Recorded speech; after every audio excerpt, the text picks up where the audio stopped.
Bom dia, irmãos. Bom dia. Hoje nós vamos continuar o estudo sobre as 70 semanas de Daniel. A semana passada nós lemos o capítulo inteiro de Daniel 9, e hoje o foco maior vai ser nos versículos 24, 26 e 27. Vou ler aqui rapidamente, novamente, só esses versículos para nós nos situarmos novamente. Começou no versículo 24, Daniel 9, 24. 70 semanas estão determinadas sobre o teu povo e sobre a tua santa cidade, para cessar a transgressão, para dar fim aos pecados, para expiar a iniquidade, trazer a justiça eterna, selar a visão e a profecia, e para ungir o Santíssimo. Sabe e entende. Desde a saída da ordem para restaurar e para edificar a Jerusalém até o Messias, o príncipe, haverá 7 semanas e 62 semanas. As ruas e o muro se reedificarão, mas em tempos angustiosos. E depois das 62 semanas, será desarraigado o Messias, ou cortado, como algumas versões dizem, mas não para si mesmo. E o povo do príncipe que há de vir destruirá a cidade e o santuário. E o seu fim será como uma inundação, e até o fim haverá guerra, e estão determinadas as assolações. E ele firmará aliança com muitos por uma semana, e na metade da semana fará cessar o sacrifício e a oferta de manjares. Sobre a ala das abominações virá o assolador, e isso até a consumação, e o que está determinado será derramado sobre o assolador. Vamos orar. Senhor Deus, nosso Pai, pedimos que o Senhor esteja conosco agora, nos abençoando para que possamos entender a Tua palavra, possamos nos preparar para a Tua vinda. Fica conosco e nos guarda de todo mal, em nome de Jesus. Amém. Amém.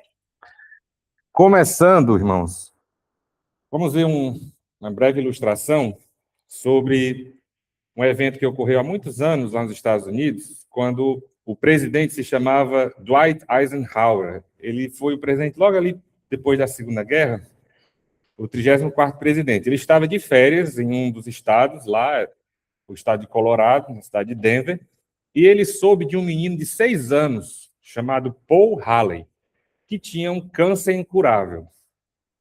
E o sonho desse menino, ele soube que, antes de morrer, ele já estava num estado bem avançado do câncer, ele tinha um sonho de conhecer o presidente dos Estados Unidos. E aí o presidente soube disso, era ali da região onde ele estava visitando, e numa manhã de domingo, em agosto, o presidente Eisenhower decidiu visitá-lo, sem avisar. Então, de repente, estava lá na casa desse menino, a limusine presidencial, com aqueles batedores, aqueles policiais que vão na frente, aqueles carros de segurança. Depois chega a limusine, aquele carro bem longo, né? E desce o presidente. A limusine presidencial com as bandeiras hasteadas chegou ao bairro, foi aquele alvoroço. E, de repente, quando o presidente chega na porta, aparece Donald Haley, que é o pai de Paul, o menino, né? Donald Haley atendeu a porta, vestindo calças jeans velhas, uma camisa suja e a barba por fazer, toda a aparência dele estava todo despreparado. Ele não esperava, né, que do nada o presidente do país aparecesse na porta dele. Então, o pequeno Paul saiu de trás das pernas do pai e cumprimentou o presidente. Então, o Eisenhower mostrou a limusine presidencial ao menino, deram um passeio, conversaram, se abraçaram. Foi uma experiência incrível para o menino. Era o que ele tanto queria, né? Tanto desejava. E aí, só teve uma pessoa que não gostou dessa história, que ficou triste e insatisfeita. Quem vocês acham que foi? O pai dele, o Donald Haley. Ele ficou constrangido por estar despreparado para receber o presidente. E isso daí nos serve como uma lição, que é estarmos preparados para alguém que virá, que é infinitamente mais importante e mais valoroso, justo, perfeito, príncipe da paz, que é Jesus Cristo. Estamos preparados para a vinda dele. Então, o motivo dessa série sobre o fim dos tempos é preparar as pessoas para o evento mais extraordinário da história, a vinda de Jesus Cristo. Que o evento vai ser melhor do que qualquer presidente, qualquer celebridade, qualquer pessoa assim que alguém admire e queira um dia ter a chance de conhecer, de estar perto. Muito melhor do que qualquer pessoa aqui da Terra vai ser a vinda de Cristo. Então, esse é o objetivo.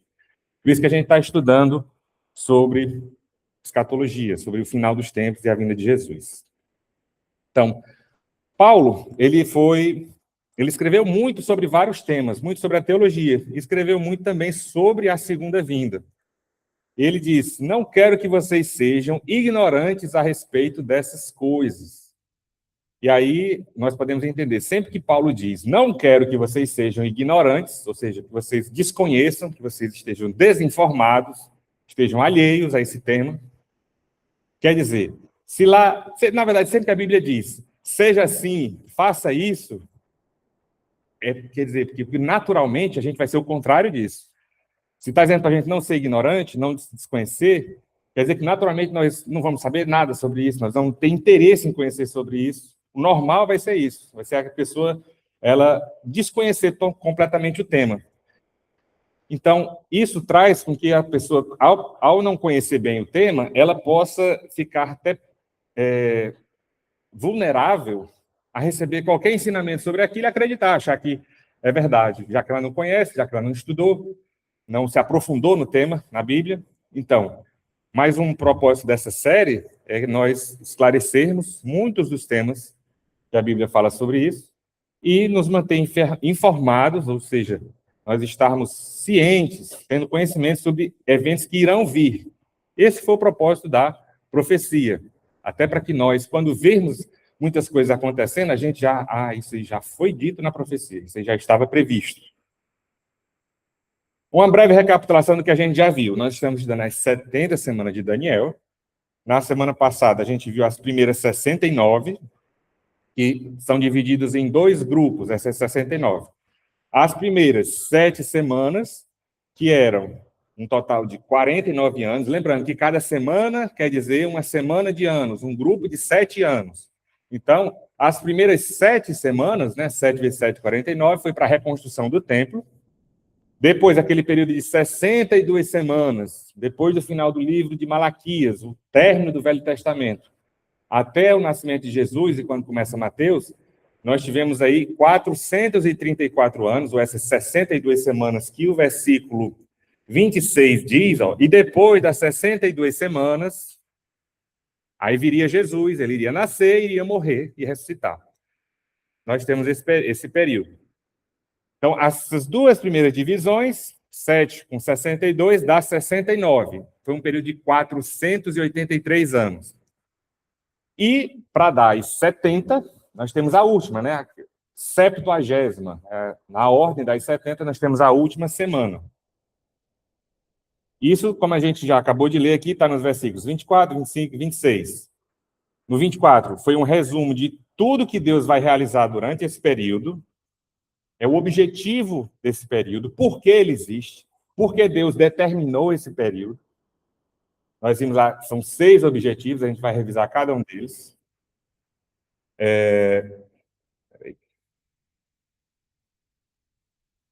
Nós vimos no 25 quais são os principais eventos das primeiras 69 semanas. No 26, existe esse intervalo, ou um período de tempo, entre a 69ª, ou seja, a última semana, e a penúltima semana e a última, que é a 70. E no 27, ele fala da 70ª semana, da última semana, a própria 70ª semana de Daniel. Então, como a gente falou, alguns conceitos-chave. Lembrando, semana se refere a uma semana de anos. São um grupo de 7 anos. As 70 dão 490. A contagem regressiva começa com um decreto para restaurar e construir Jerusalém, que foi daquele rei lá da Pérsia que deu, o Artaxerxes Longimanum. E a data que isso foi, pelos registros históricos, que isso começou, foi em 14 de março de 445 a.C., o decreto daqui, do Artaxerxes Longimanum. Após as 69 semanas, o Messias iria aparecer, que é Jesus. Ele chegou na hora certa, lembra que a gente viu? Jesus até chorou, porque Jerusalém, que tinha toda a informação para saber quando ele iria chegar, deveria ter se preparado, mas acabou não se preparando, e Jesus até chorou por isso. E a profecia dizia que o Messias seria... Tem várias passagens que falam, umas exterminadas, aqui diz que ele seria desarraigado, que ele seria cortado, mas tudo isso está falando da cruz. Ele seria morto e depois iria ressuscitar. Nesse tema, no estudo sobre Daniel 9, um comentário aqui, é que várias pessoas, principalmente judeus, lembra, quando ele fala aqui, no 24, essas 70 semanas têm um foco principal sobre o povo de Daniel e sobre a santa cidade de Daniel, que é quem e onde? Exatamente, o povo judeu e Jerusalém. E hoje os judeus, eles estão, como a Bíblia diz, vivendo como cegos. Eles não aceitam a Jesus, majoritariamente a nação, ela não acredita que Jesus é o Filho de Deus, que é o Messias prometido. Eles ainda estão aguardando que o Messias apareça. Até hoje, para eles, Jesus ainda não Jesus, mas o Messias prometido aqui de Daniel, ainda é uma promessa, ainda é uma profecia, ainda está para aparecer esse Messias. Mas, lendo Daniel 9, muitos judeus já se converteram. Tem um em especial que foi Leopold Cohen, que ele foi fundador do Ministério Povo Escolhido, que é um ministério voltado para pregação específica para judeus. Ele é judeu e montou o Ministério de Evangelização e Pregação para judeus. Isso desde 1894, começou lá em Nova York, há mais de 132 anos. Esse rabino, Leopold Cohen, fundou essa missão de compartilhar o conhecimento de Yeshua, Jesus, o Messias, com o povo escolhido de Deus, que é o povo judeu. E hoje esse ministério atua em mais de 20 países, com mais de 130 missionários. Então, ao ler Daniel 9, ao ler essa passagem que a gente leu, eles se converteram, eles viram, Jesus cumpre isso aqui, Jesus se encaixa perfeitamente nisso. Então, muitas pessoas, ao lerem esse texto que a gente leu, elas reconhecem que Jesus é o Filho de Deus, Messias prometido. Muitos judeus que compreenderam Daniel 9 tiveram suas vidas transformadas. Elas, ao lerem essa passagem, foram salvas. Então, ele tem esse Chosen People Ministries, que é o ministério do povo escolhido. Então, voltando aqui para o versículo 24, como a gente leu, 70 semanas estão determinadas sobre o teu povo e sobre a tua santa cidade. Aí listam 6 objetivos. Então, o motivo por que Deus separou essas 70 semanas. O que é que ele quer? Qual é o objetivo dele? Ele vai fazer isso durante o conjunto total das 70 semanas. É por isso que, como as 70 semanas ainda não se cumpriram, ainda não se passaram, porque só passaram 69, esses objetivos ainda não estão todos cumpridos. Então, quando a gente analisa esses eventos, a gente percebe que eles não ocorreram em nenhum momento da história, a maioria deles. Nós vamos ver que praticamente apenas 1 ou 2 que se concretizaram já. Então, Deus ele vai usar essas 70 semanas, especialmente a 70ª, no que diz respeito a Israel, para atingir esses objetivos. O primeiro foi o quê? Consumar a transgressão. Consumar a transgressão. Então, uma ênfase no artigo definido, a. Ele é específico. Não é uma transgressão genérica, é a transgressão. O pecado dominante da nação de Israel ao longo da história é a apostasia. É o fato de eles mesmo, logo após saírem do Egito, logo após terem visto Deus fazer todas aquelas pragas com o Egito, destruindo os deuses que os egípcios adoravam, que acharam que dava proteção, que davam bênção. É só Moisés passar um tempinho a mais lá na montanha falando com Deus, que eles, não, Moisés morreu, vamos agora adorar o nosso Deus, o que nos tirou do Egito, um boi, um bezerro. Aí pega e faz. Deus já tinha dito para eles, não façam imagem de escultura, não terás outros deuses. A primeira coisa que eles fazem, uma imagem de escultura e tendo outro Deus. O Deus Apis, aquele bezerro lá. Ou seja, Israel, durante vários séculos, teve uma tendência muito forte à idolatria. A apostasia, abandonar Deus e acreditar em qualquer outra coisa que aparece pela frente, dizendo que é Deus. Então, essa transgressão, um dos objetivos das 70 semanas é acabar com isso. Então, constantemente o povo de Israel se afastava de Deus e seguia outros deuses. Moisés e Salomão previram que isso iria acontecer. Todos os profetas denunciaram isso em suas épocas. Todos, o pastor está fazendo agora essa série sobre os profetas menores. Uma das coisas que os profetas sempre estavam acusando era o modo como Israel abandonava Deus, a lei de Deus, às vezes até tendo um culto falso, como está sendo visto em Amós, uma espiritualidade falsa, um culto ali que era apenas de aparência, mas no coração eles ainda eram idólatras, ainda eram apóstatas, ainda estavam ali apenas com o interesse, no máximo, de usar Deus para atingir um objetivo, mas o coração estava longe dele. E de tanta raiva que eles tinham dos profetas, eles também mataram muitos dos profetas. Então, muito sangue foi derramado desses profetas que traziam a revelação de Deus. E isso teve o seu clímax, né, o ápice, o auge da apostasia dos judeus foi quando eles crucificaram a Cristo, quando eles rejeitaram a Cristo, quando ele apareceu, na hora que tinha sido marcado, determinado, daqui a 483 anos depois de Daniel, vai aparecer o Messias. Eles não estavam aguardando, não estavam esperando que ele viesse. Estava uma coisa muito solta, muito vaga. E Jesus disse: como vocês não reconheceram o tempo da sua visitação, a sua cidade será destruída. Isso é uma profecia futura. A nação de Israel, então, iria reconhecer Jesus como seu Messias. Eles não fazem isso hoje. Até hoje, 2000 anos depois de Jesus ter crucificado, a nação de Israel, de um modo geral, ela não reconhece a Jesus como esse Messias prometido. Lá em Zacarias 12:10 diz: derramarei sobre a casa de Davi e sobre os habitantes de Jerusalém o espírito de graça e de súplicas, e eles olharão para mim, aquele a quem traspassaram.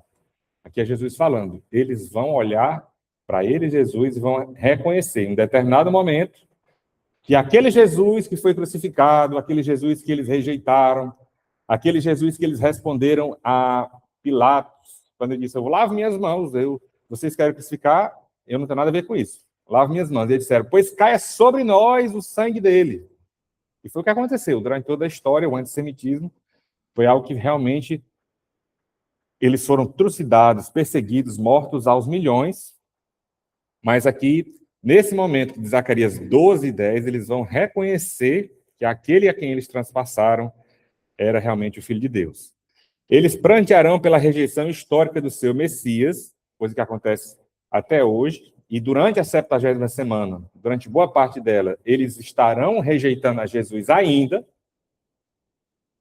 e no final da 70ª semana, eles vão se arrepender e ser salvos. Segunda realização, segundo objetivo dessa 70ª, das 70 semanas, né, que vai se cumprir com a 70ª, por fim ao pecado. Ou, numa tradução melhor, trazer juízo definitivo sobre o pecado. Refere-se aqui ao pecado de Israel de rejeitar Jesus. Em Zacarias 13, 1 e 2, diz: naquele dia, uma fonte será aberta para a casa de Davi e para os habitantes de Jerusalém, para a purificação do pecado e da impureza. Naquele dia, diz o Senhor dos Exércitos, eliminarei da terra os nomes dos ídolos. Ou seja, Israel, mesmo depois de ver tudo que já havia acontecido, as obras de Deus, eles ainda tinham ídolos. E aí vai ser no final que eles vão realmente abandonar os ídolos. Tudo isso se refere a uma futura restauração espiritual de Israel ao seu Deus por meio do Messias. Terceira realização, fazer a reconciliação pela iniquidade, ou para expiar a iniquidade. Nesse ponto aqui, nós podemos argumentar que foi o que aconteceu na cruz. Quando Jesus foi crucificado ali, ele estava pagando o preço pelo nosso pecado. Ele estava ali se colocando como sacrifício no nosso lugar. Mas isso aqui também fala em relação ao futuro. A provisão que Jesus garantiu na cruz, que hoje já é salvífica para a igreja, para Israel vai ser aplicada à nação judaica como um todo no futuro. A quarta realização, e essa daqui é uma das que é fácil da gente dizer, não chegou ainda é futuro, que é trazer a justiça eterna.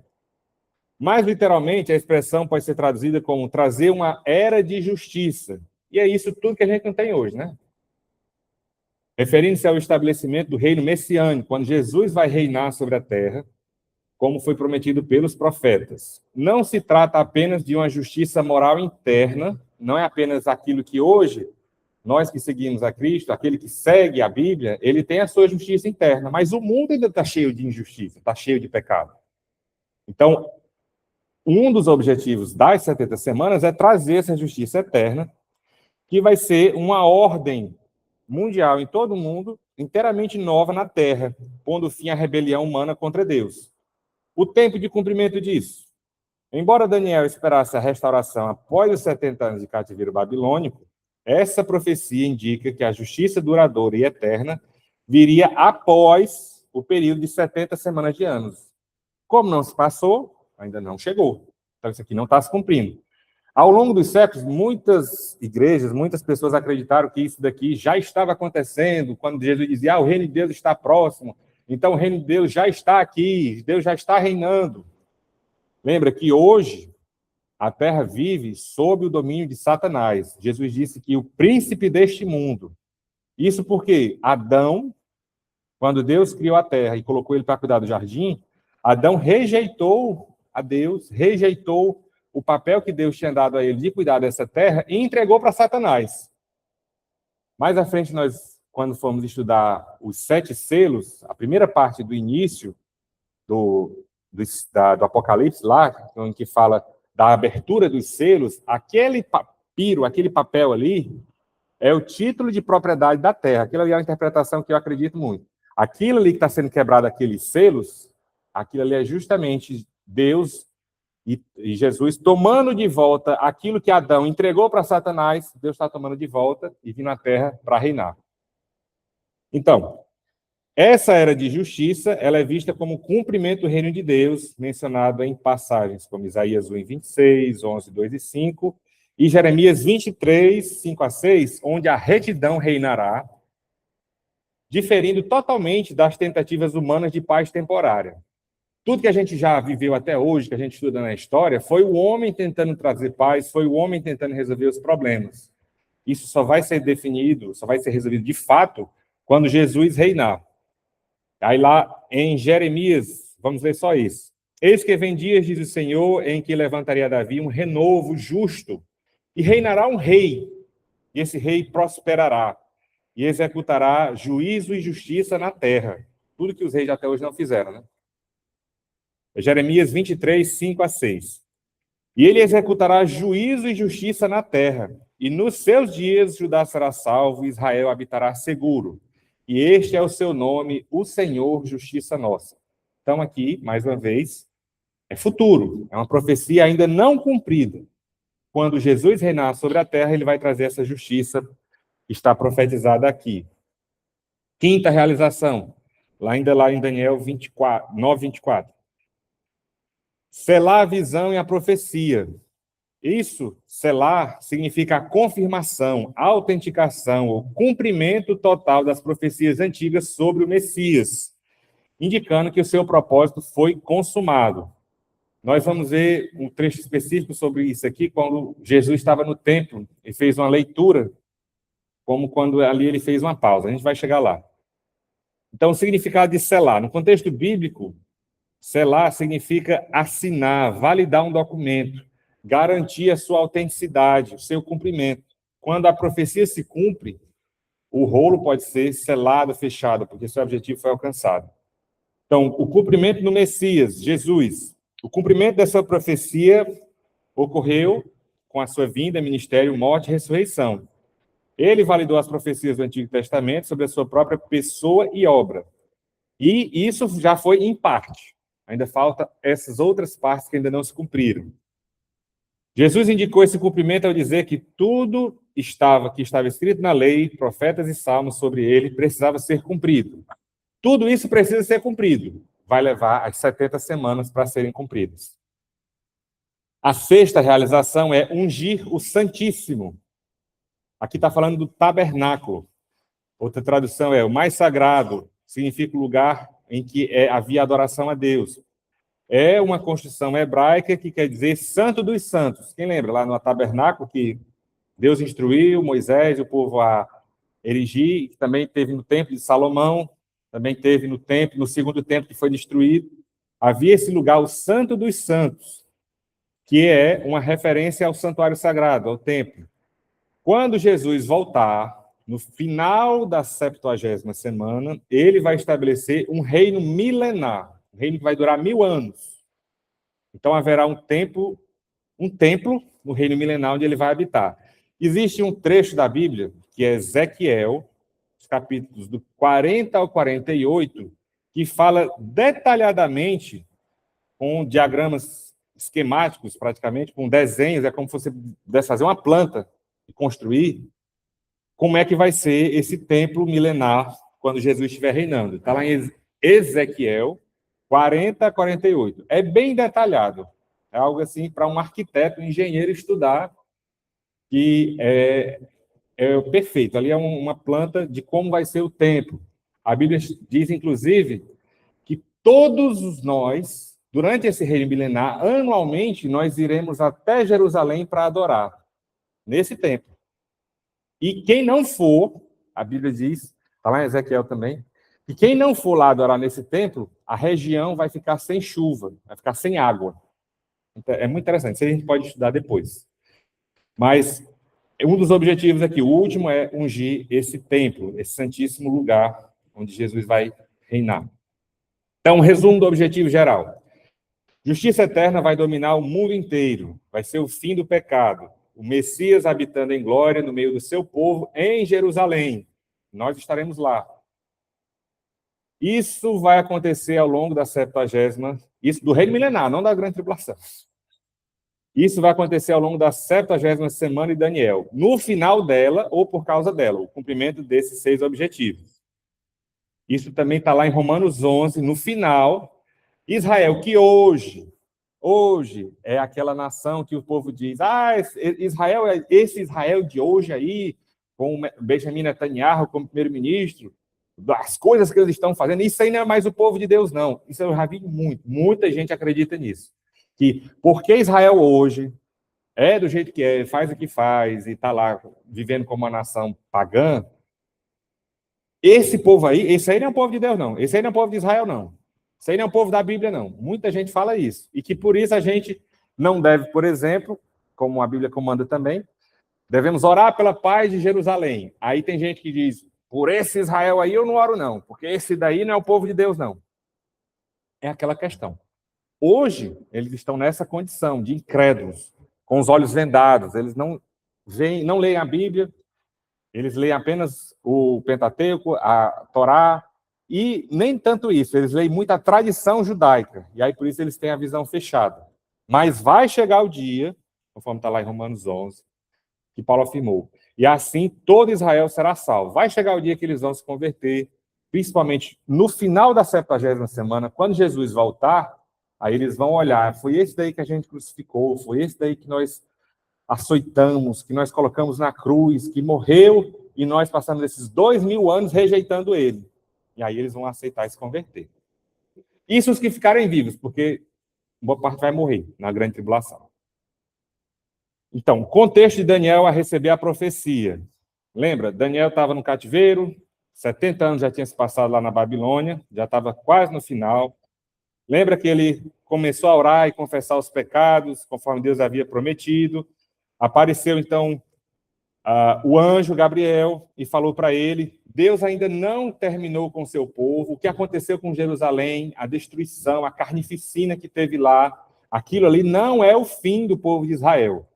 Ainda tem isso, lembra que a gente está falando aqui de uns quase 3.000 anos aqui, 2.600 anos para trás. Lá atrás, por causa da destruição, já tinha quem dissesse, acabou o povo de Israel, não tem mais nada. Não tem mais futuro para eles. E Gabriel chega e diz, Deus ainda não terminou com o seu povo. Israel vai ser salvo no futuro. Então, essa promessa gloriosa foi dada. E aí, o que acontece no versículo 26 é um intervalo, é uma pausa. Lembra que a gente já falou que aqui, como Deus mede o tempo, pensando no povo de Israel, no versículo 26, fica implícito uma lacuna, um intervalo, uma pausa.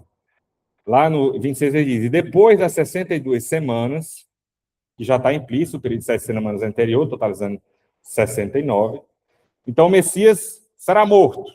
E ele foi, já aconteceu. Não por si próprio, não pelos pecados dele, mas pelos nossos. Isso já aconteceu. E aí ele fala, e o povo do príncipe que há de vir destruirá a cidade e o santuário. Os romanos destruíram a cidade e o templo. Foi aquela invasão de Jerusalém, 70, a gente vai ver um pouco sobre isso. E o fim virá com inundação e até o fim da guerra as desolações estão determinadas. Tudo que vai acontecer, isso Deus já viu, já está determinado, já está definido que vai ser. Então, algumas pessoas, elas falam que essas 70 semanas, elas foram consecutivas. Não teve esse intervalo. É algo corrido, sem pausa. Elas dizem que esses 70 semanas devem ser 490 anos consecutivos, sem nenhuma pausa. Se fosse consecutivo, então a 70ª semana teria terminado no início do livro de Atos, 7 anos depois que Cristo morreu. Era como se, no fim que Cristo foi crucificado, foi morto, no fim daquilo passaria mais 7 anos e pronto. Elas se passaram. Mas, na verdade, a gente sabe que não. Na leitura do livro de Atos, há uma referência ao fim da transgressão, término do pecado, justiça eterna, cumprimento da total da profecia, unção do Santíssimo. Existe isso lá, no livro de Atos? Não existe. Não tem nada lá sobre o cumprimento dos objetivos da 70ª semana. Se tudo aquilo que está profetizado aqui, em Daniel 9 e 24, esses 6 objetivos que a gente viu, se isso já tivesse acontecido, era para estar lá no livro de Atos. Então, portanto, a 70ª semana não aconteceu porque essas coisas não se cumpriram. Um comentário aqui é que lacunas, ou esses espaços entre eventos, são comuns na profecia bíblica. Por exemplo, lá em Isaías 9:6, está dito, porque um menino nos nasceu, um filho nos foi dado, que é citado em todo o Natal, as pessoas geralmente lembram de Isaías 9:6, falando do nascimento do menino Jesus, quando ele nasceu em Belém. Mas esse versículo também fala, e o governo estará sob os seus ombros. Lembra que Jesus, quando esteve aqui na terra, ele não governou. Apenas em um momento, aquele que a gente viu, quando ele chegou na cidade de Jerusalém, ele estava montado sobre aquele jumentinho, foi o único momento em que ele aceitou ser reconhecido como rei dos judeus, como rei de Israel. Depois daquilo ali, ele não estava reinando mais. Isso ainda é uma profecia, ainda vai se cumprir, é o milênio. Então, isso ainda não aconteceu. A outra parte que fala, maravilhoso, conselheiro, Deus forte, príncipe da paz, pai da eternidade, isso aqui é eterno. Isso aqui ele tem hoje lá no céu, na eternidade passada, na eternidade futura. Mas não é o cumprimento terreno, aí ele reinando aqui na terra. E aí o versículo continua dizendo, do aumento do seu governo e da paz não haverá fim sobre o trono de Davi. Essa parte não aconteceu ainda. Essa parte aqui, a gente ainda está aguardando o cumprimento. Ainda vai chegar quando ele vier à terra e começar a governar e trouxer a paz de fato, a paz verdadeira. Então, existe uma lacuna entre os eventos da primeira vinda, quando ele veio, nasceu em Jerusalém, nasceu em Belém, morreu em Jerusalém, e os eventos da segunda vinda, que é a partir da segunda vinda que ele vai reinar. Então, isso não aconteceu. Outro exemplo, quando Jesus estava em Nazaré, lá em Lucas 4, foi um dia que Jesus foi até uma sinagoga e ele começou a ler uma passagem da Bíblia no livro de Isaías. Isso era comum. E naquele dia que ele estava lá na sinagoga, ele foi convidado a fazer a leitura da Bíblia. Ele fez essa leitura em Isaías 61. ele estava lá na sinagoga da sua cidade natal, Nazaré. E aí ele leu Isaías 61. O Espírito do Senhor está sobre mim, porque ele me ungiu para pregar boas novas aos pobres e proclamar o ano da graça do Senhor. Naquele momento, quando ele leu isso, ele parou, ele fechou o rolo, encerrou e disse: isso acabou de se cumprir. Tanto que foi nesse momento que eles já se alvoroçaram, quiseram apedrejar ele. Mas lembra, ele parou a leitura nesse ponto, fosse uma vírgula. Ali ele parou, ele não leu o resto, porque até onde ele tinha lido, ele estava cumprindo naquele momento. O resto do texto não era o momento de se cumprir. Lembra que Jesus, em várias ocasiões, ele diz: não é a hora ainda, não é o momento ainda disso acontecer. Isaías 61, se ele tivesse continuado a ler, lá ia dizer: e o dia da vingança do nosso Deus. Quando Jesus veio na primeira vinda, não era a vingança de Deus. Não era naquele momento. Jesus, ele pulou isso, ele não leu isso, porque não ia dizer que estava cumprindo. O dia da vingança, então, o motivo é porque é futuro. É essa 70ª, essa semana 70 da lista de Daniel, de 70 semanas. É o período da grande tribulação, é o dia da ira e da vingança. A Bíblia, em vários pontos, vários trechos, chama esse período de vingança. E é quando a terra será castigada, os moradores da terra que não têm a Cristo, que não aceitaram a Cristo, que não adoraram a Cristo, esses serão castigados por tudo que fizeram contra Deus, pela sua rejeição. Então, isso daí já mostra como a igreja, que é justamente quem aceitou a Cristo, quem adora a Ele, quem é a sua noiva preparada, não pode estar no meio da terra durante essa vingança. É inconcebível isso. Aí eles sempre vão dizer: não, mas é porque a perseguição, como os mártires foram, os profetas foram. Mas a gente tem sempre que lembrar isso, porque é tanta gente falando que a gente não pode, por mais repetitivo que seja, mas eu quero que vocês sempre tenham isso em mente. A grande tribulação é a vingança de Deus sobre a terra. Aquilo e é a vingança de Deus. Não é a perseguição do homem, a perseguição do anticristo. Isso é o que tem acontecido até hoje, até antes de começar a grande tribulação, que é a ira de Satanás, a ira do homem, a perseguição contra o filho da mulher, desde lá na serpente. Quando Jesus começar a quebrar os selos e vier a ira de Deus sobre a terra, nós já estaremos tirados daqui, porque nós não estamos destinados a essa ira. Então, voltando. Jesus disse que cumpriu apenas a parte referente à sua primeira vinda. E ele, até aquele momento, não cumpriu a vingança do Senhor. Então, isso é importante, sobre essa questão de lacuna, de intervalo, de pausa, que é o que a gente está vivendo hoje. A gente está no meio dessa pausa ainda, a gente ainda está nesse intervalo. Então, voltando aqui para aquele gráfico, nós tivemos as primeiras 49 semanas, depois 62, depois veio o Messias, ele foi cortado depois das 69 semanas, ele apareceu, Messias o príncipe, conforme os cálculos lá daquele homem, né? Em 6 de abril do ano 32 depois de Cristo.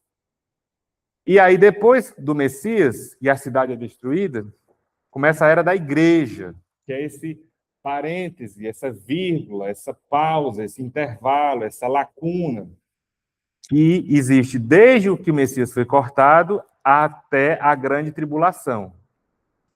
Nós somos pré-tribulacionistas, acreditamos que o fim da era da igreja vai se dar com o arrebatamento, está lá em 1 Tessalonicenses 4, e daí começa a grande tribulação, a última semana de Daniel, às 7 anos aqui, que tem 2 metades, 3,5 para cá, 3,5 para lá. Isso daqui a gente ainda vai ter muitas, pelo menos 2 mensagens só sobre essa parte aqui, outras sobre o anticristo.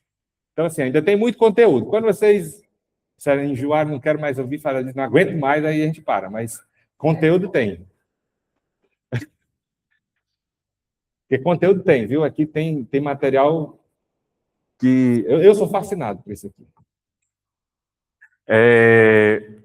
Então, a grande tribulação, depois o reino do milênio, Tem também mais umas 20 mensagens só sobre esse reino do milênio aqui. Depois, Novos Céus, Nova Terra, também tem. O grande trono branco, que é o juízo final. Tudo isso aqui a gente ainda vai estudar, porque exige tempo. Então, vamos dedicar esse tempo para estudar, porque tudo isso aqui é rico, é muito material, muito material. A gente sai com a cabeça cheia, cansado, né, de ver tanto. Amém. Aqui a volta de Cristo, Armagedon. Então, vamos continuando aqui. Como eu falei, nós estamos vivendo esse intervalo, essa pausa, que é a era da igreja, esse período em que a igreja ela existe, que até então ela era um mistério. Paulo diz que isso era um mistério, por quê? Porque no Velho Testamento não se falava que haveria a igreja. Só havia o povo de Deus como Israel. E os gentios, eles poderiam se converter conforme eles se agregavam ao povo de Israel, conforme reconheciam a ele, a Jesus como a Deus como Salvador, adoravam a ele, não adoravam os outros ídolos. Então, o autor desse texto, dessa mensagem aqui, ele chama os cristãos como o povo da vírgula, o povo do intervalo. A gente está justamente nesse intervalo aqui, nesse período. Já dura 2000 anos, mas um dia ele vai ter fim. Inclusive, esse intervalo aqui também é o período que Jerusalém hoje ela está pisada pelos gentios. A Bíblia também fala que isso também tem um limite, tem um tempo determinado que vai se encerrar. Depois a gente vai ver sobre isso. Então, nós estamos vivendo essa vírgula, essa lacuna, é a era da igreja. Paulo ele fala do ministério da igreja. Ele chama a formação da igreja de um mistério. E o mistério na Bíblia não é simplesmente algo sinistro ou enigmático. É algo que não se sabia na época do Antigo Testamento, mas que agora é revelado no Novo Testamento. Em Efésios 3, 5 a 6 é dito: não foi revelado aos homens e às gerações futuras, como agora foi revelado pelo Espírito aos santos apóstolos e profetas de Deus, este mistério é que, por meio do Evangelho, os gentios, nós somos gentios, qualquer pessoa no mundo que não é judeu é gentio, são co-herdeiros com Israel, membros do mesmo corpo e participantes da promessa em Cristo Jesus. Isso é o mistério da igreja, que foi revelado. Então, o que é que acontece durante esse intervalo? O Messias é morto, a cidade e o santuário são destruídos, e, como diz lá, o fim disso será como uma inundação. Não é literal, mas é um ataque semelhante à inundação. Vamos ver um pouquinho, aprofundar novamente naquele tema, sobre a queda de Jerusalém no ano 70 depois de Cristo. Foi quando os romanos invadiram Jerusalém. Eles mandaram aproximadamente 30 mil soldados. Esse ponto é porque, se a gente fosse estudar, ia levar mais tempo. Mas por que os romanos decidiram atacar Jerusalém? Lembra que na época de Jesus já existiam os zelotes, que era aquele povo que lutava para restaurar o reino de Israel, que lutava contra os romanos, que não aceitava a opressão deles, a cobrança de impostos excessiva, todo o sistema de ocupação e dominação de Roma sobre Israel. Eles tinham aqueles que lutavam contra isso. E depois que Jesus morreu, ressuscitou e foi assunto aos céus, eles ainda continuaram durante muitos anos depois de Jesus. E estava dando trabalho para Roma, estavam se rebelando, estavam sendo um povo rebelde, né, na visão de Roma, estavam se insurgindo demais contra Roma.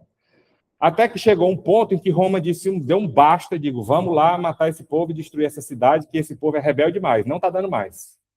Foi no ano 70. Então, na época, o imperador se chamava Vespasiano, e ele mandou o seu filho, Tito, que era, na época, general. Tito ainda vai, depois do pai dele, se tornar o imperador. Mas, nessa época aqui, em 70, ele era um general romano. E o pai dele, o imperador, mandou: vá lá em Jerusalém, vá lá tomar essa cidade, porque esse povo está dando trabalho demais, não está dando certo mais, não.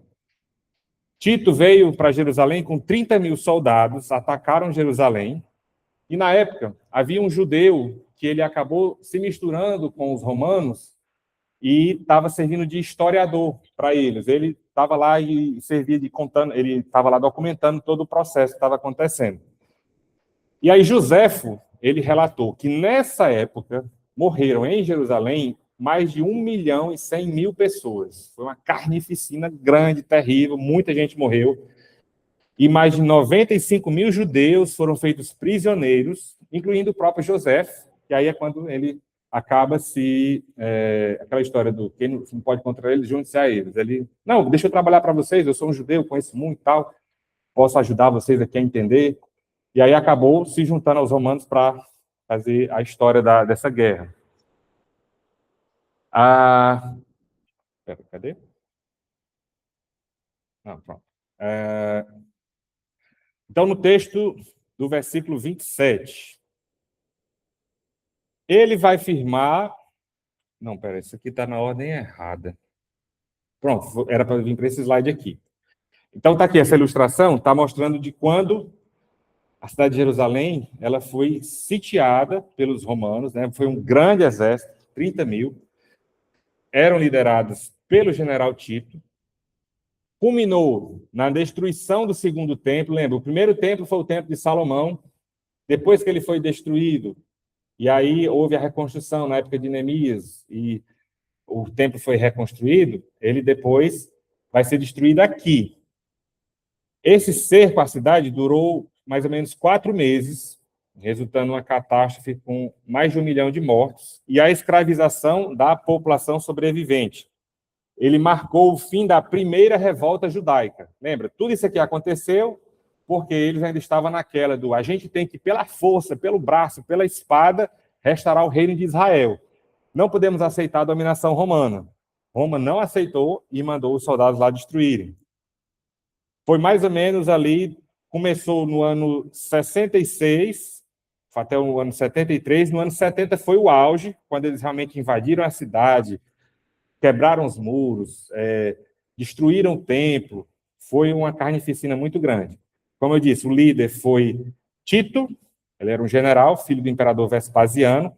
Depois dessa guerra aqui, um pouco tempo ele vai virar o imperador, ele vai ser o imperador Tito, imperador romano. E a consequência foi a destruição total do templo de Jerusalém, pilhagem de tesouros, deportação e dispersão do povo judeu pela diáspora. Então, irmãos, quando a gente vê tudo isso aqui, aí alguns vão dizer, as 70 semanas já se cumpriram, e a última semana foi justamente aqui. Isso aqui é o Apocalipse. Tem muita gente que diz, as pragas, não sei o quê, é essa invasão aqui, porque muita gente morreu. Mas é muito interessante a gente voltar agora, agora que começa esse ponto aqui, o texto do versículo 27. No versículo 27 fala que ele vai firmar uma aliança com muitos por uma semana, com o príncipe que há de vir. Aí quem é esse príncipe que há de vir? Aqui no texto de Daniel 9, nós temos 2 príncipes. O primeiro príncipe, que está no versículo 25, que em hebraico é Messias, o príncipe, é Jesus, é o primeiro príncipe. Mas no 26 fala de um outro príncipe que há de vir, e é esse príncipe que vai destruir a cidade. É por isso que as pessoas dizem que essa passagem já se cumpriu. Porque veio um príncipe, né, lembra? Tito era filho do imperador, era um príncipe. E destruiu a cidade. Aí então, tá vendo? Se cumpriu. Porque veio um príncipe, filho do imperador, destruiu a cidade. Já acabou. Aí eles querem dizer que ali seria Tito. Mas vamos ver primeiro por que não é Jesus. Primeiro, porque Jesus não destruiu a cidade, não destruiu o santuário e não quebrou nenhuma aliança feita com os judeus.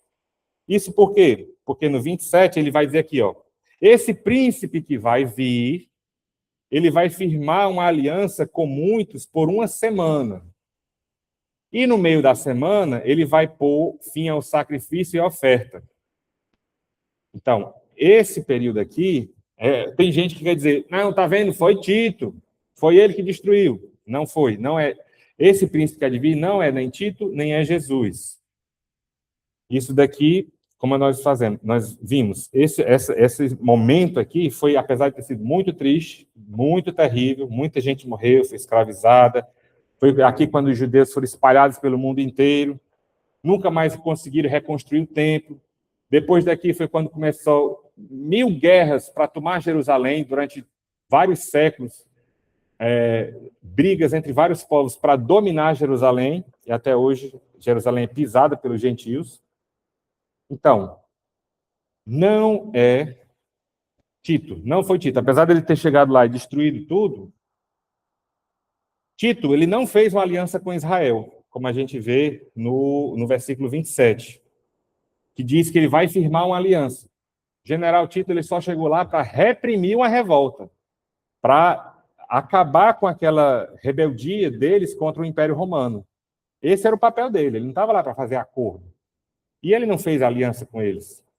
É porque quando o texto diz o povo do príncipe, né? Aí, não, isso aqui é os romanos. E quando foi que os romanos atacaram? Em 70. Então, isso é uma interpretação bíblica que as pessoas elas não veem todos os detalhes. Lá o texto diz o povo do príncipe. Não é o próprio príncipe que queria destruir o santuário. Aí, como eles dizem, foram os romanos que demoliram o templo, só pode ser ele. Na verdade, o príncipe que há de vir, até hoje ele ainda há de vir, ele ainda não veio, é alguém futuro que vai ter alguma ligação com o sistema romano. Mas até hoje ele ainda não veio. Não foi nenhum dos protótipos ou projetos de anticristo que Satanás já botou na Terra. Não foi o general Tito, não foi mais nenhum dos generais ou imperadores romanos que ao longo dos séculos perseguiram, mataram, reis europeus que também mataram muita gente. Na Segunda Guerra, o próprio Hitler também. Ele podia, talvez fosse Satanás tivesse na cabeça que ele seria um projeto de anticristo. Mas ali não foi ainda. Ele ainda há de vir, essa parte aqui, do 27, quando diz o príncipe que há de vir, isso ainda não se cumpriu. Então, esse príncipe que há de vir, o anticristo, ele tem uma conexão com Daniel 7. Lá em Daniel 7, lembra que a gente viu até aquela imagem, vou colocá-la aqui já de novo. Daniel vê os mesmos impérios mundiais que foram vistos lá em Daniel 2, na estátua, só que lembra, da perspectiva de Deus, como feras vorazes, como monstros terríveis, sanguinolentos, que matam. E a última fera, a última descrição, lá em Daniel 7, ela tem dentes de ferro, é muito feroz, muito destrutiva e tem 10 chifres. Desses 10 chifres, nasce um pequeno chifre. Ele começa pequeno. Ele cresce. É um governante com uma boca que profere grandes coisas. Nessa ilustração aqui é uma ideia de como seria esse pequeno chifre, com essa boca que profere grandes coisas, muitas arrogâncias, blasfêmias. Isso daqui ele está falando de uma maneira que o mundo vai aceitar, que o mundo vai adorar. Vai ser alguém extremamente eloquente, alguém que as pessoas terão o maior prazer de ouvir e que vai convencê-las de tudo que ele vai dizer. Ele vai se tornar o governante de uma confederação de 10 nações. E esse pequeno chifre lá de Daniel 7 é justamente esse príncipe que há de vir lá em Daniel 9. E o anticristo ele tem muitos títulos, a Bíblia chama ele de vários nomes. E nós vamos ter mensagens específicas sobre ele. Mas vai ser em outra mensagem. Hoje a gente vai só dar uma passada por cima. Mas, entre os vários títulos, vários nomes que ele é chamado, um deles é o homem do pecado, ou o homem da iniquidade. Então, relembrando aqui, Daniel 9, a gente tem esse contraste aqui da visão de Deus e da visão do mundo sobre os impérios mundiais. Babilônia, Medopérsia, Grécia, Roma, e esse último reino que ainda vai surgir. E tudo isso daqui também, lembrando, como é que Nabucodonosor via a visão do mundo sobre si mesmo, sobre seus impérios, e a visão que Deus tinha. Então, essa última fera, essa última besta, ela é descrita, você não consegue encontrar nem nada na natureza ou nada na terra que se assemelhe. Porque os outros têm alguma coisa parecida, né? Apesar do jeito que está dito, não tem nada, né? Por exemplo, a Babilônia era um leão com asas. A Medopérsia era um urso, tudo bem, urso tem. A Grécia, mas era um leopardo com 4 cabeças. E Roma era descrito como a última fera, uma fera que não tinha nem descrição. Aí essa é uma ilustração de como seria, tá? Tá ruim a iluminação, mas a ideia é essa. Esse monstro que vai vir. É como Deus vê. Lembra? Para o mundo, aqui vai ser o homem mais hábil, mais inteligente, mais capaz, de maior eloquência, de maior capacidade de trazer a paz, uma falsa paz, mas para o mundo é perfeito. Mas olha como é que Deus vê, como um monstro terrível. E aí, no versículo 27 de Daniel 9, aí é quando surge esse governo sinistro, esse governo terrível, quando fala desse príncipe que há de vir. Isso tem uma conexão lá com Daniel 2, a estátua de Nabucodonosor. Nabucodonosor, ele viu uma estátua que representava os impérios mundiais. E é interessante como a forma como é o corpo humano, e está representado nessa estátua, representa como era a divisão desses impérios mundiais. Ele viu a cabeça, só tinha um, só tem uma cabeça, Nabucodonosor, ele era um imperador único. Mas quando já vai para os peitos e braços de prata, dá uma ideia de uma coisa dupla, por causa dos dois braços. Era o reino Medo-Persa, eram dois reinos juntos. Era o reino da Média e o reino da Pérsia, por isso os dois braços. Aí quando volta para o ventre, aí é o reino da Grécia, também tem a característica do ventre, né, da barriga, que era o modo como a Grécia, eles eram um povo altamente que vivia apenas para o prazer. Foi daí que surgiu aquela expressão do hedonismo. Vivia apenas para o prazer, em todas as suas formas, seja o prazer de comer, o prazer sexual, o prazer de tudo, eles viviam para isso. Daí eles tinham essa característica de estar ligada ao ventre. Mas perceba também que conforme vai descendo, vai diminuindo o valor e a riqueza do metal. Começa com ouro, depois vem os peitos de prata, a prata vale menos que o ouro, depois a barriga, o ventre é de bronze, bronze vale menos que a prata, depois as pernas são de ferro. E aí lembra, duas pernas, por quê? Porque o Império Romano, ele tinha duas metades. O Império do Leste e o Império do Oeste. Um ficava em Roma, era o Império do Leste, o Império do Oeste, quer dizer, e o Império lá que ficava que foi Bizâncio e depois Constantinopla, que foi o Império Bizantino, que vai surgir depois. Então, é interessante como na história, até a forma como essa estátua era dividida, mostra aquilo que aconteceu. E Roma se dividiu em leste e oeste, né? 200 anos antes de cair, em 476 depois de Cristo. E aí o último império, que ainda vai surgir, que é uma continuação do Império Romano, ele já é o fim do bagaço da pobreza, porque ali ele vai estar sendo o quê? Misturado ferro e barro. Ou seja, ali já é algo que, apesar de ter a força do ferro, tem a fraqueza do barro. É justamente o que quer dizer esse último império que vai existir. Apesar dele ser um império mundial, vai dominar o mundo inteiro, mas ele, de fato, não tem força. Principalmente quando compara a querer competir e combater a Deus. Daniel viu, então, uma espécie de surgimento do Império Romano no final dos tempos. Todo esse aqui é a estátua. Esse governo sinistro, lá no capítulo 27, como está dito, ele vai fazer uma aliança com muitos. Lá é dito que ele vai confirmar uma aliança, um pacto ou um acordo. E lembra, se ele vai confirmar, não quer dizer que ele vai fazer. Quer dizer que esse pacto ele já existe, só que ainda não tem um valor total, completo. O que o anticristo vai fazer não é construir tudo do zero. Já vai estar tudo pronto, só que não está em vigor. Ele só vai chegar lá e confirmar, e entrar em vigor.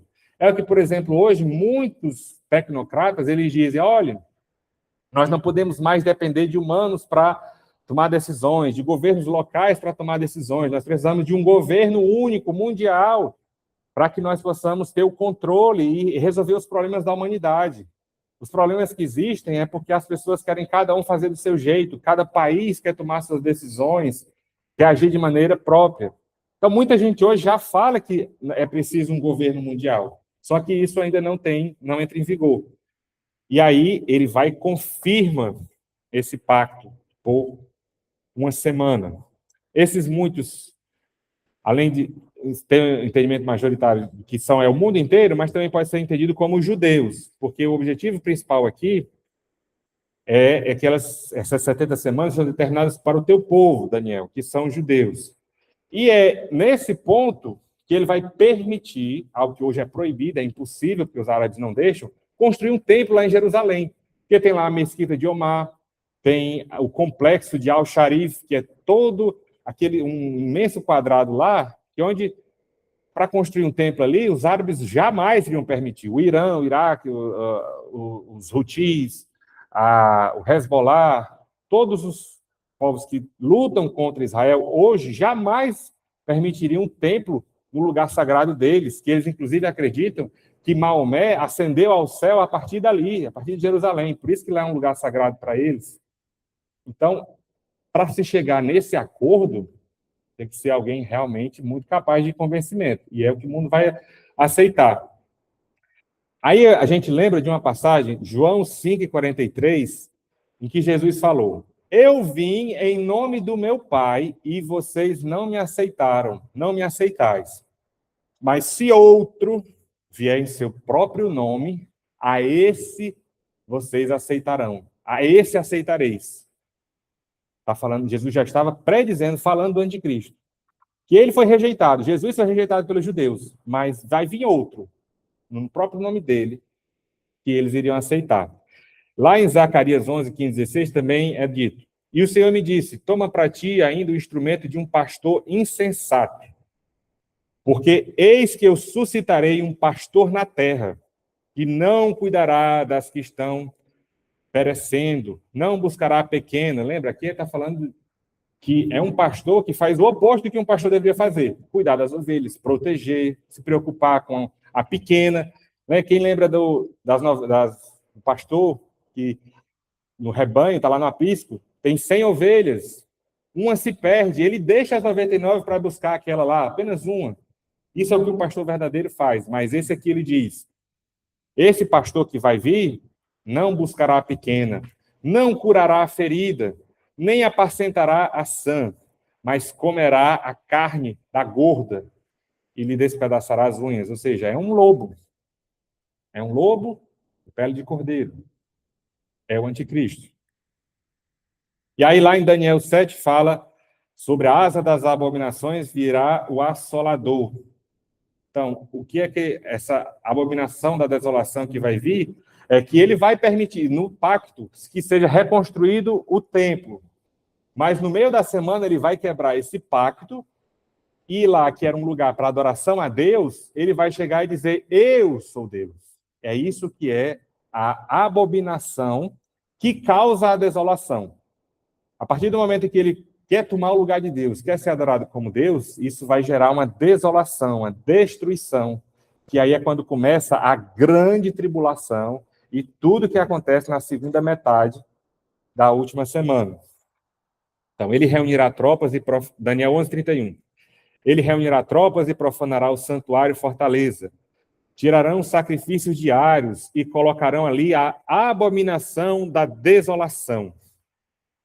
Desde Daniel 12:11. Desde o tempo em que foi tirado o sacrifício diário e for restabelecida a abominação da desolação, haverá 1.290 dias. Então, essa expressão aparece 3 vezes no livro de Daniel. Então, vamos lembrar. O que é a abominação da desolação? É isso que profana o templo, uma adoração a outra coisa que não seja Deus no próprio templo de Deus. E aí, vai ter gente que diz: isso já se cumpriu também, isso já é passado, já passou, não precisa mais se cumprir, não é mais profecia. Aí vão dizer: isso se cumpriu lá em 167 a.C., quando veio um imperador, que se chamava Antíoco IV Epifânio, e é interessante, como o cara era humilde. Esse título, que ele mesmo se declarou, Epifânio, o nome completo era Theos Epifânio. Ele estava dizendo: eu sou Deus manifestado em carne. Eu sou o próprio Deus. Era como ele se declarava. E lá, ele era um rei sírio. Ele atacou Jerusalém e cercou o Monte do Templo nesse ano 167 a.C. Ele se denominava, né, Theos Epifânio, Deus manifestado em carne. E aí ele fez uma série de coisas. Ele colocou guardas ao redor do templo para impedir a adoração, pôs fim ao sacrifício diário. Num sábado, enviou soldados para matar todos os bebês e crianças da cidade, matou todas as mães em seguida, tornou a idolatria obrigatória e colocou uma estátua de Zeus no templo, matou um porco no altar do sacrifício, era sacrifício a Deus, ele chegou lá e matou um porco, eu disse que é uma porca, mas enfim. Foi lá e matou lembra que é um dos animais que Deus tinha proibido os judeus de comerem.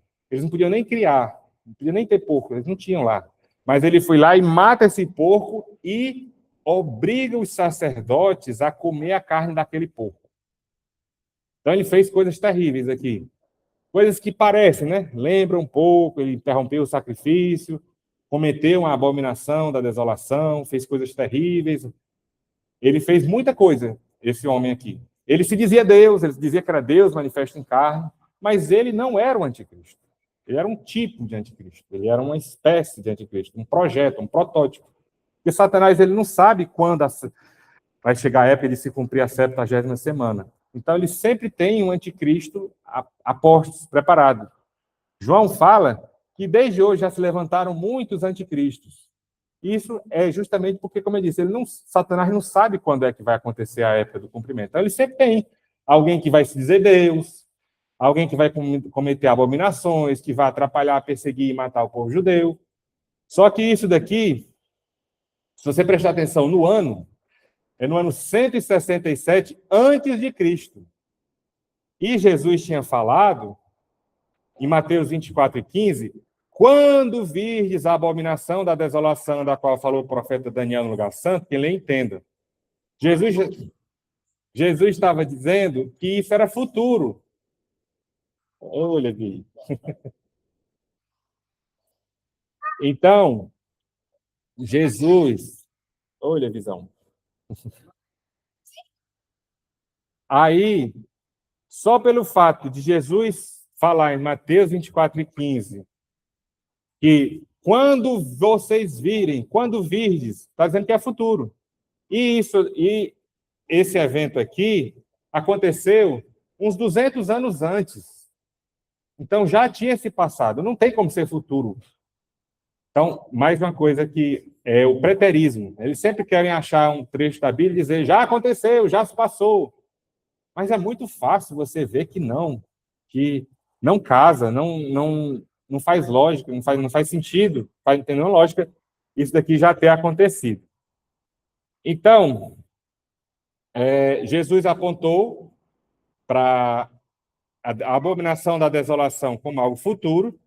Jesus disse, quando virdes, Paulo também dá mais algum detalhe. Segundo Tessalonicenses 2, ele diz que o homem do pecado, ele ainda está por vir. E Apocalipse 13 fala da besta que subiu do mar. Então fala que o dragão deu poder à sua besta e o mundo adorou a besta. E disse, quem é semelhante à besta? Quem poderá batalhar contra ela? E o mundo se maravilhou após segui-la. A gente ainda vai ter algumas mensagens só sobre o anticristo, só sobre isso aqui. Então, o anticristo, que vai ser revelado no primeiro selo, que fala de um cavalo branco, de um cavaleiro que vai vir. Tem gente que diz que aqui é Jesus. Eu também acho isso incrível, o que alguém acha que isso aqui é Jesus. Não é Jesus. Só porque ele está no cavalo branco, não é Jesus. Então, esse príncipe ele faz um pacto com muitos para esse pacto. Ele faz o pacto, mas depois ele mesmo põe fim. É quando a máscara dele cai, é revelado como a pessoa que ele é. Aí está lá em Apocalipse 6, que mostra ele chegando num cavalo branco, parece um homem de paz. Ele vai oferecer uma paz, uma falsa paz, mas essa paz é falsa. Ela tem fim. E a paz de Cristo não tem. Deixa eu pular isso aqui. E aí, como é que tudo isso vai terminar? A 70ª semana. O texto final do versículo 27. Até mesmo a consumação que já está determinada. A consumação é o fim. É o fim da 70ª semana de Daniel. E como é que termina a 70ª semana de Daniel? Termina com Jesus vindo do céu à terra junto conosco. É um desfile da vitória, o retorno de Jesus. Só comparando um pouco, como é que é esse cavaleiro aqui, de Apocalipse 6, que é o anticristo, que está no cavalo branco, com Jesus, que também vem no cavalo branco, mas que é totalmente diferente. Lá em Apocalipse 19 fala que ele vem em um cavalo branco, e aqui não é mais o anticristo, agora é o próprio Cristo. Aquele que estava sentado sobre ele se chama fiel e verdadeiro. Então ele vem e a besta foi presa, o anticristo foi capturado, e com ele o falso profeta. Estes dois foram lançados no lago de fogo e enxofre. E esse é o fim da 70ª semana. Aqui tem muito detalhe, como eu falei. Tudo isso aqui caberia mais umas 2, 3 mensagens só para esse slide aqui, mas vamos à frente. O anticristo e Jesus Cristo. O anticristo é falso e enganador, Jesus é fiel e verdadeiro. O anticristo, ele é um político, ele é conforme a sabedoria do mundo e do pai da mentira, Satanás. Já Jesus, ele é o rei dos reis, senhor dos senhores, filho do Deus vivo. O anticristo promete paz, mas traz guerra. Jesus Cristo promete paz e a cumpre eternamente. Então, a 70ª semana termina com a volta de Jesus em glória dos céus, montado no seu cavalo branco, que é quando ele vem para inaugurar o milênio. É um desfile da vitória e o retorno de Jesus Cristo. Então, um resumo do que a gente viu. O futuro da história da nação de Israel não é o fim, eles ainda serão salvos. O cumprimento exato até aqui de tudo que foi falado, e que se tudo isso que a gente falou até aqui se cumpriu, também vai se cumprir no futuro. Todas as 70 semanas de Daniel. E, para encerrar, na primeira vinda, Jesus chegou ao Monte das Oliveiras. Todos gritaram, Hosana. Poucos dias depois, mataram ele. Então, chegará o dia em que os hosanas de Israel serão autênticos, quando eles vão olhar para ele, a quem transpassaram, Israel será salvo. Chegará o dia em que todo joelho se dobrará e toda língua confessará que Jesus Cristo é o Senhor.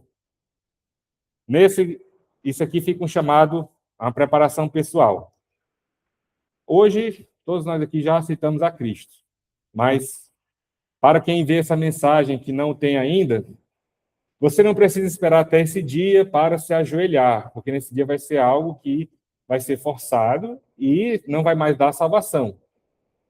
Mas você pode fazer isso voluntariamente hoje, antes desse dia. Faça desse dia o seu dia de salvação. Não cometa o erro de Donald Halley, aquele homem lá do início da história, do início da mensagem, que se encontrou com um presidente sujo, despreparado, mal vestido, não estava pronto para encontrar. E olha que ele era o presidente, mas e quando foi o próprio Jesus Cristo? 4 maneiras de se preparar. Lê os sinais, tudo que está acontecendo. Jesus disse, quando virem essas coisas, saibam que ele está próximo às portas. Prepare o seu coração, conforme Lucas 21, que diz, para que o seu coração não fique sobrecarregado com a libertinagem e ansiedades da vida, está preocupado com essa terra aqui. Lembra que essa terra aqui vai ser destruída, vai tudo pegar fogo. A gente não vive para juntar bens aqui nessa terra. A gente vive para uns novos céus e nova terra que Jesus vai criar. Reconheça a urgência. Jesus disse, eu venho depressa, bem-aventurado aquele que guarda as palavras da profecia deste livro. E, por último, arrependimento. Lá em Atos 3, 19 a 20, diz, arrependam-se e voltem-se para Deus, para que seus pecados sejam cancelados, para que venham tempos de descanso da parte do Senhor, e ele mande o Cristo, o que foi designado, que é o Jesus. Amém, irmãos? Vou pedir, irmão João Vitor, para vir fazer uma oração encerrando esse tempo aqui. Deus possa nos abençoar e nos ajudar a nos preparar para a volta dele.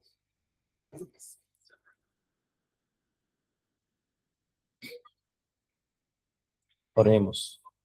Pai querido, Pai amado, te agradecemos por essa oportunidade, mais uma, Pai, que o Senhor nos dá, de entrarmos em comunhão com nossos irmãos e adorar e louvar o Senhor. Aprender mais e mais da tua palavra, do teu santo caminho, Pai.